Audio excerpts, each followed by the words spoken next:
Hello guys, അപ്പോൾ ഇന്നത്തെ വീട് നമ്മളെ മന്തിയാണ്. ഇന്ന് രാത്രി നമ്മൾ മന്തി ഹോട്ടൽ ബൈറൂത്ത് പുഞ്ഞാട് ബൈറൂത്ത് മന്തി നല്ല ടേസ്റ്റ്. നമ്മളിന്ന് വൈകുന്നേരം ഇരുട്ടിക്ക് പോയിരുന്നു ബഡ ബസാറിൽ. അപ്പോൾ നോട്ട് ബുക്കും അങ്ങനെ സ്കൂൾ ഐറ്റംസ് എല്ലാം വാങ്ങാൻ പോയതാണ്. അപ്പോൾ തിരിച്ചു വരുമ്പോൾ നമ്മളവിടെ കയറി. നല്ല മഴ ഉണ്ടായിരുന്നു. കറണ്ട് 2 ദിവസമായി രാത്രി കറണ്ടില്ല. അപ്പോൾ വന്നിട്ട് ഭക്ഷണം ആക്കണമല്ലോ എന്ന് വിചാരിച്ച് നമ്മളവിടെ കയറി. നല്ല ടേസ്റ്റ് ഉണ്ട് ബൈറൂത്ത് മന്തി. നമ്മൾ പെരി പെരി മന്തിയാണ് ഓർഡർ ചെയ്തത്. നല്ല ടേസ്റ്റ് ഉണ്ട്. അപ്പോൾ ഇതാ ഗൈസ്, നമ്മൾ നല്ല മഴയുണ്ട്. അപ്പോൾ അതെല്ലാം കഴിഞ്ഞ് നമ്മൾ പുറത്തുനിന്ന് ചായ കുടിക്കലാണ്.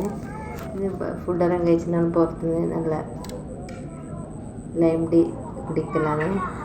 അപ്പോൾ ഇതാ ഗൈസ്, നല്ല മഴയുണ്ട് ഇവിടെ. അപ്പോൾ തകർത്ത് വെയിലാണ് മഴ, നിങ്ങൾ കാണുന്നുണ്ടാവുമല്ലോ ഇതാ. അപ്പോൾ അത്രയ്ക്ക് തിരക്കുണ്ടായിരുന്നു. അന്ന് അവിടെ നല്ല ആളുണ്ടായിരുന്നു, നല്ല തിരക്കുണ്ടായിരുന്നു. ഇപ്പം നമ്മളെ കൊടിയേറ്റുന്ന വണ്ടിയിൽ അവിടെ കൊണ്ടാക്കിയത് നിങ്ങൾ കാണുന്നുണ്ടാവും. മഴ അത്ര ഫുൾ വണ്ടിയാണ്. അപ്പോൾ ഇവിടുത്തെ മന്തിൻ്റെ പ്രത്യേകം നല്ല ടേസ്റ്റി മന്തിയാണ്. എല്ലാം അൽഫാം എല്ലാം കിട്ടും ഇവിടെ, നല്ല ടേസ്റ്റാണ്. അപ്പോൾ ഇന്നത്തെ വീഡിയോയിൽ അത്രയേ ഉള്ളൂ.